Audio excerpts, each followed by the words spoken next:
had time to clean out all the Halloween crap yet. So it's just gonna look this way for another week. Anywho, hello everyone, it's me, Aaron, Professor Thorgy, your guide to all things geeky, and welcome to another episode of Comic Class, the show every single week on this channel where we just geek out about comic books. And today I'm going to be taking a look at one of the brand new Marvel Legacy titles. In all honesty, this is the Marvel Legacy title that I think pretty much everyone was waiting for two reasons. One, it's really the only new Legacy title. Like, it's the only one where they actually did have a big change to it and actually feels like the start of something brand new, whereas all the other Legacy titles were pretty much just the same title, just continuing on. There have been some changes, like Captain America Sam Wilson now going back to being the Falcon, and I will discuss that at a later date. However, this is really the only book where there was a massive change going on. I am talking, of course, about Captain America number 695. And after doing this show for a couple of years now, it's really weird to actually discuss a book that has 3 digits in its number. Like almost every single other book out there that I stop and spotlight, it's an issue number 1, or the start of a new storyline, which typically is around issue number 8, because they all reboot when it gets to issue number 12. It's kind of odd to actually say I'm talking about a book and have to give out their 3 numbers. But as I said, there were 2 big reasons why everyone was looking forward to this new Captain America book. The first being that it was really the only new title coming out from Marvel Legacy, and of course the creative team on this book was amazing. But the other reason why everyone was looking forward to this title is, let's just go ahead and say it, Marvel really needed to fix Steve Rogers. Okay, let's go ahead and address the massive elephant in the room when it comes to me talking about Steve Rogers, which is that if you have watched this channel for long enough, you know I love Sam Wilson as Captain America.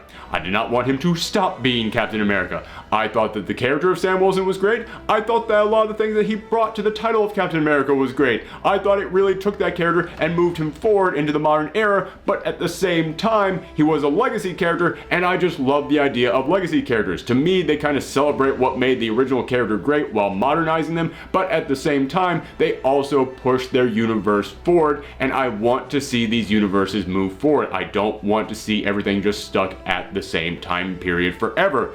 So, as you can imagine, I do indeed have a little bit of a chip on my shoulder when it comes to the idea of Steve Rogers going back to being Captain America. However, even though I love legacy characters, one of the reasons I love them is because they celebrate the old characters. However, Marvel hasn't really been doing that. They've kind of been pushing all their old characters aside and kind of just leaving them in horrible situations so that they can bring in the legacy characters. And I think that that's been Marvel's biggest problem when it comes to their legacy characters. I do love each of these characters, but at the same time, oh man, give the old characters like some dignity. Don't just have Steve Rogers lose the super soldier serum, go into being an old man, and then a weird alternate reality clone of him comes about, and now he's an agent of Hydra who takes over America and turns it into a fascist country. Yeah, you could have handled that better. So even though I'm upset that this is no longer Sam Wilson, yeah man, you had to get Steve Rogers right. You had to actually do something that showed the world, this is what Steve Rogers is supposed to be. This is kind of what we should have been doing with him.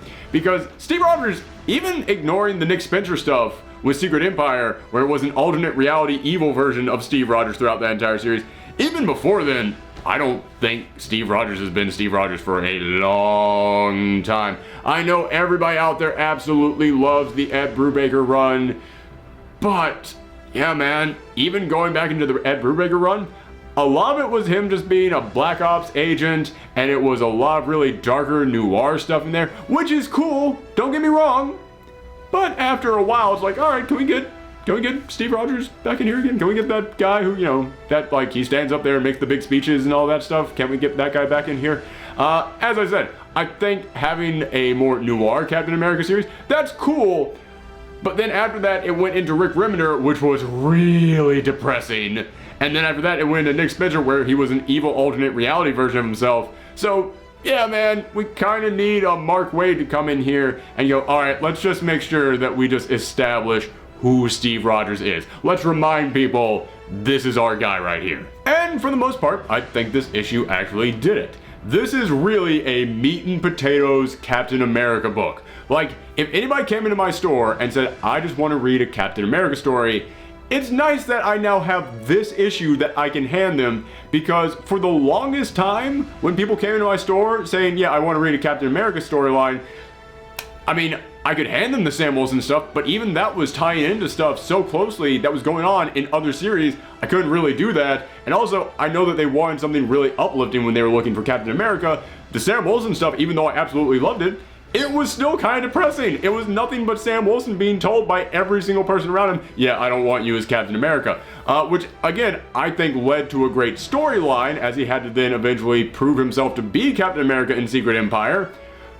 But that means I would have to then hand these people 30 or 40 issues in order for them to be able to understand that. It's nice that now if somebody comes into my store, I can go, oh, you want to read Captain America? Here's one issue that gives you exactly what you're looking for. Bam, that's it. But let's go ahead and get into what this issue is actually about. The issue opens up with Captain America having to save a group of kids on a field trip from a brand new hate group called Rampart. And as he's saving all these kids, everybody keeps looking at him going, who are you? Who's this guy? He moves so fast. I've never seen anything like this. And it was really weird to me, because I was like, who on earth doesn't know who Captain America is? But then eventually there came a point in which I realized, oh, this is happening in the past. This must have been like right after he got out of the ice, right after he joined the modern day. And sure enough, it then says 10 years later. Which, okay, I'll go ahead and address. Captain America has not been out of the ice for 10 years. He's been out of the ice for almost 15 at this point in the Marvel timeline. And I feel like that's one of my problems with Marvel, is they keep trying to go, we can't age these people too much. We have to kind of keep everything like as close as possible. We have to keep like changing how long these characters have been around. So they have to constantly keep like shortening it. Captain America's been around for like 15 years. Like, this has been established before in other books. So yeah, that was a little bit weird to me that it just said 10 years. So in the back of my mind, I'm like, they meant as like, they rounded that down a little bit. Like, it's maybe like 14 years, and they were just like, let's not round up. Let's round down on this one. But it is now in the present day, and Captain America is riding along, not in costume, just as Steve Rogers. And I will admit, it kind of felt good to see Steve Rogers on the motorcycle again. I always loved seeing Steve Rogers just riding around the country on a motorcycle. That was something they used to do a lot in the comics that I was reading as a kid. And the whole point of Marvel Legacy is to hit those nostalgia buttons, so I'll admit it was kind of doing that for me. So he then goes back to that town where he saved all those kids all those years ago, and he finds that town has actually now renamed themselves Captain America. That is now the name of the town, and also they're holding their annual Captain America Festival, where people from all across the country come to this town to just share stories about Captain America, to just talk about what Captain America means to them. So he goes there, and he's just talking to people, and everybody thinks that he's a cosplayer. Like, even though he's not in uniform, everybody's like, oh yeah, you dressed up just like Steve Rogers. Okay, I was like, alright, that's a nice little workaround of how nobody here recognizes him. But it then features just a couple pages of people just talking about what Captain America means to them. About times that Captain America saved them, about the messages that he gives, about what they feel when he stands up and talks about hope. So, as I said, the whole point of this issue is just to come in here and go, this is what Captain America is. Yeah, they literally just did that. Like, they didn't even do that, like, with the story. They stopped the entire book to go, this is who Captain America is. We're just establishing that. He is not some secret clone agent working for Hydra. This is the guy right here. This is what Steve Rogers is. So, yeah, honestly, I kind of had to respect them for just knowing that much. That's what they needed to do. Like, there was no, okay, well, what kind of a story do we need to craft? It's like, no, we know exactly what this is supposed to be. We know exactly what we have to do with this issue. But then Rampart reemerges, and they come in there, and Steve Rogers then has to fight them off, and then he stands up there as Captain America and says, well, I'm sorry that I had to come in here in secret, but I was tracking these guys, and I didn't want to alert them. But at the same time, I get kind of self-conscious when I'm in a situation like this. And I was like, that's actually kind of charming about Steve Rogers. Like, Steve Rogers, the guy who is known for going around, making big speeches, leading heroes. This is a guy who tells Thor to do something, and Thor does that thing. I like the idea that if he is in a situation where everybody is applying him and telling him how great he is, he's like, no, stop, I don't need to hear that. Like, wow, Captain America is super modest. That was actually a really nice little character beat. And Chris Samney captures that very well with his art. I mean, there's like one panel in there where people are like congratulating him, and he's just like, "Oh, you," and it's like, "Oh, that's kind of charming. It's kind of sweet that you did that." It's nice seeing Steve Rogers, not the soldier, but the man.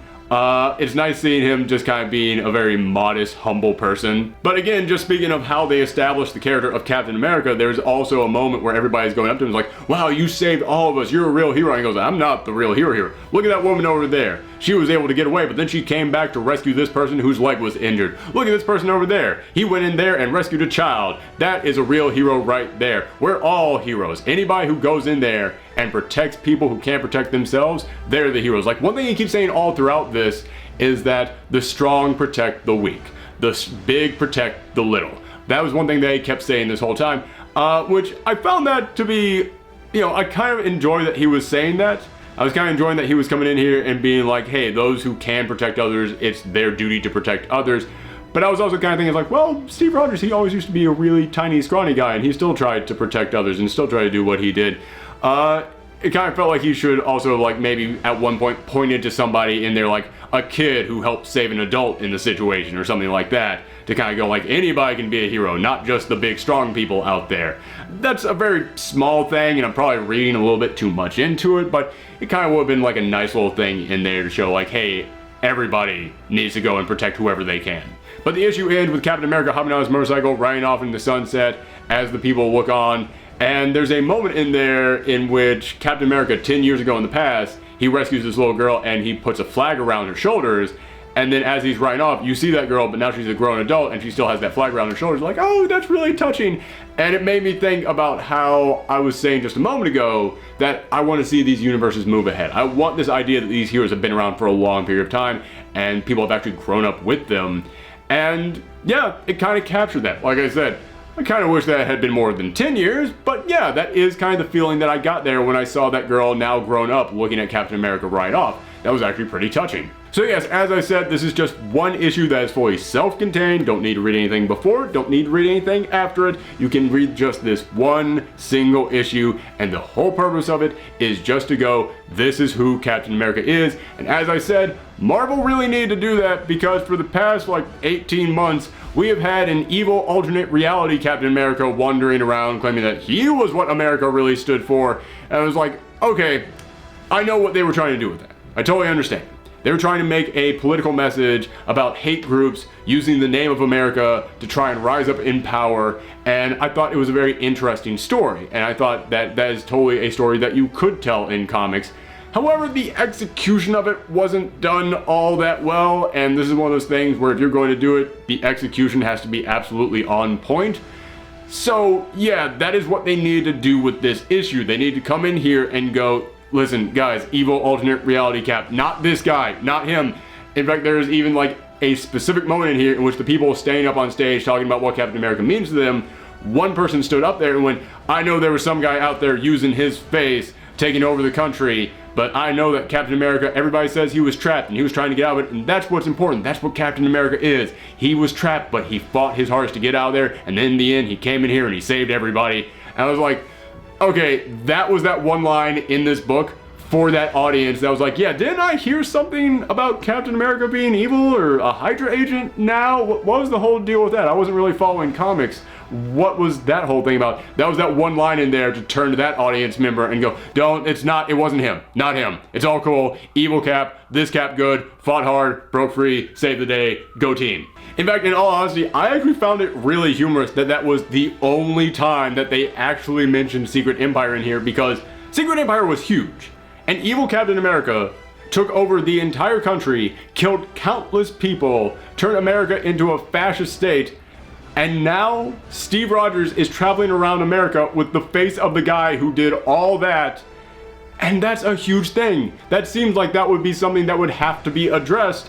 And every single book leading up to this issue said that was going to be addressed. Marvel Legacy said that was going to be addressed. Secret Empire Omega said was going to be addressed. The Captain America Generations one-shot said was going to be addressed. Literally, those 3 books all said, this is Steve Rogers' new battle. This is the thing that he now has to deal with. This is his new life from now on. This is what this new series is going to be about. And then this new series actually comes out, and Mark Waid just goes, nobody wants to talk about this at all. Literally, no one wants to be reminded of Secret Empire. We're done talking about it. We discussed it. It's over with.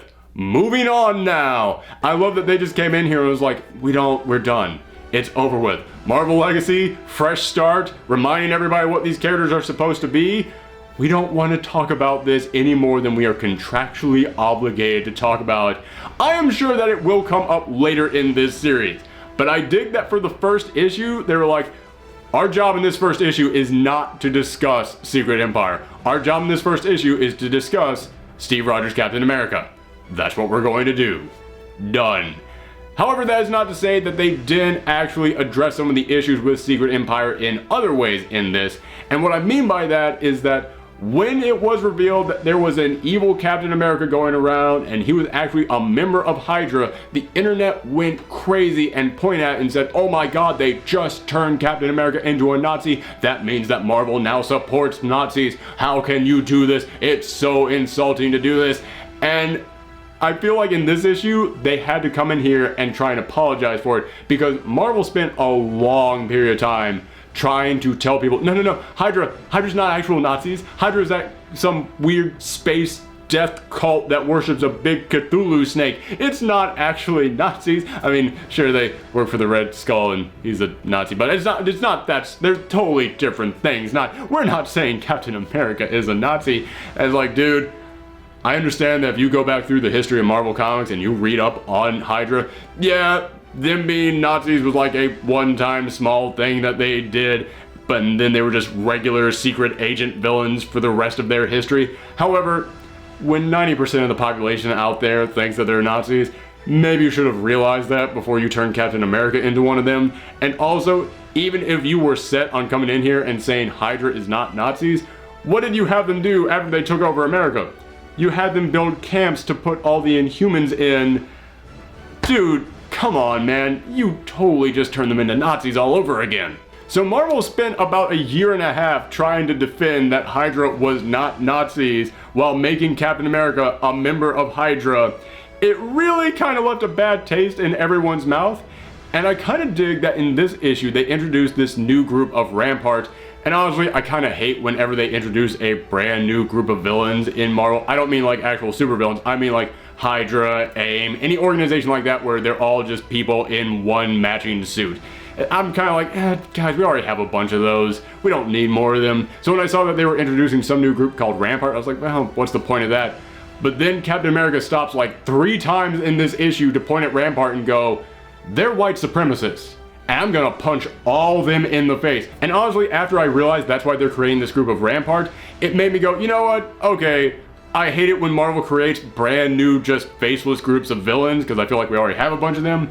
But I understand why they need to do it for Rampart, because Marvel spent a year and a half pointing at Hydra and going, well, they're technically not this thing, and they're technically that thing, and if you read the entire history of Marvel Comics here, then you'll actually understand. I feel like after all that, they need to create some group that they can just point at and go, okay, no, they're white supremacists, we're going to call them white supremacists, and we're going to show everyone Captain America doesn't stand for that crap. Captain America punches those guys square in the face. In fact, there was even a moment where everybody was standing up talking about what Captain America means to them and why they love Captain America, and some guy got up there and even just flat out said, he punches Nazis in the face. And that was the moment in which the Rampart guys show up, and Captain America then proceeded to punch those guys in the face. So okay, this issue came in, it basically swept Secret Empire under the rug and just focused solely on going, this is who Steve Rogers is, and they also wanted to make sure that everybody out there knew Steve Rogers does not stand for hate groups. Steve Rogers hates hate groups. So, okay, it succeeded on that. I actually think it really did establish who Steve Rogers is. But at the same time, as I have mentioned, Marvel Legacy is trying to go back to the older days of Marvel Comics. This one went way back. Like, this does not feel like reading a Captain America book from 5, 10, 15, 20 years ago.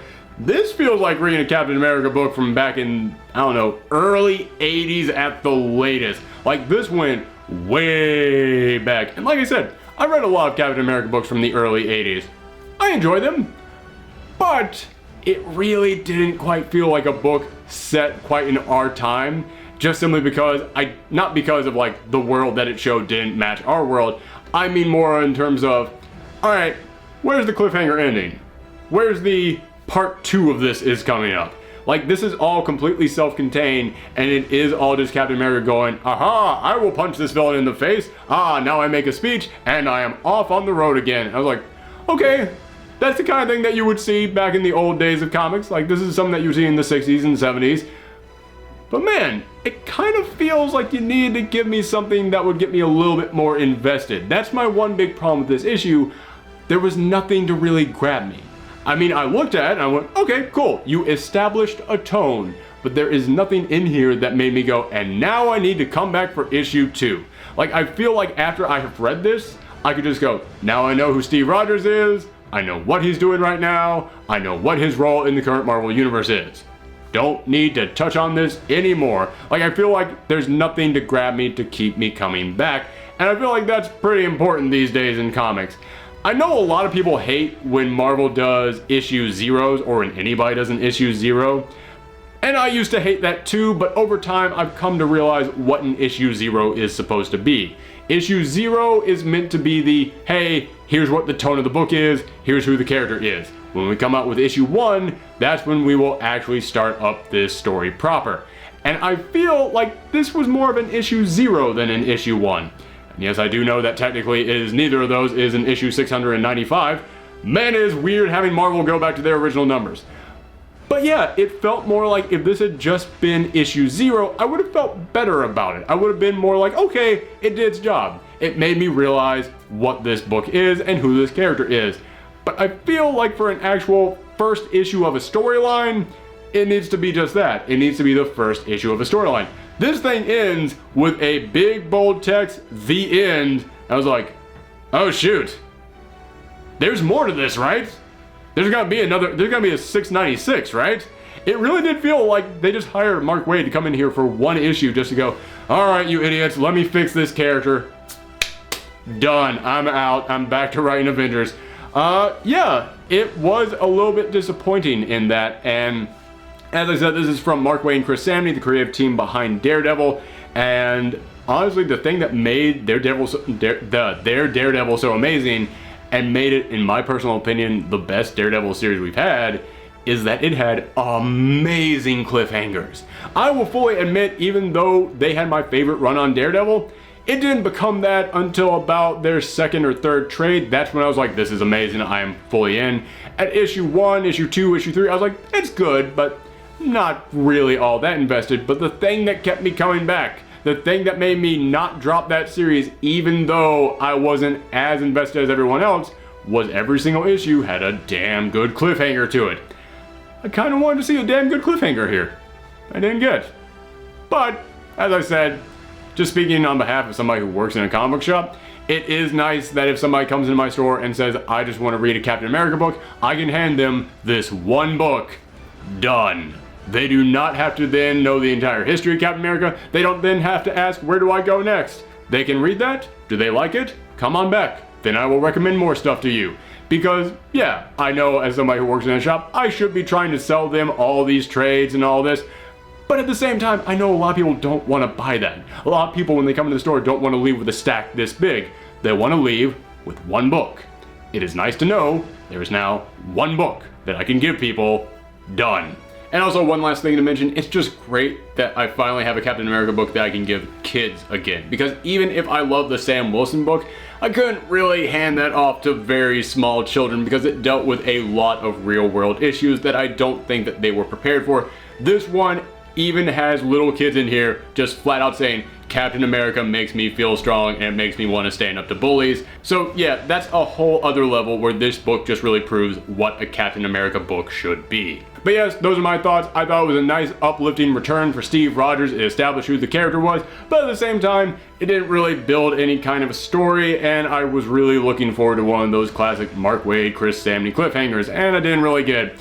But it was still uplifting and a good read. So let me know what you guys thought in the comments down below. We are now back to our regular schedule, and this will all be cleared up next week. It will go back to looking like my normal geeky self rather than having zombie goats and Texas Chainsaw guys up there. So come back for that by hitting that subscribe button. And as always, you can follow me on Twitter, Twitch, and Tumblr at Professor Thorgy. Thanks for tuning in, everyone. Come back next time. Bye.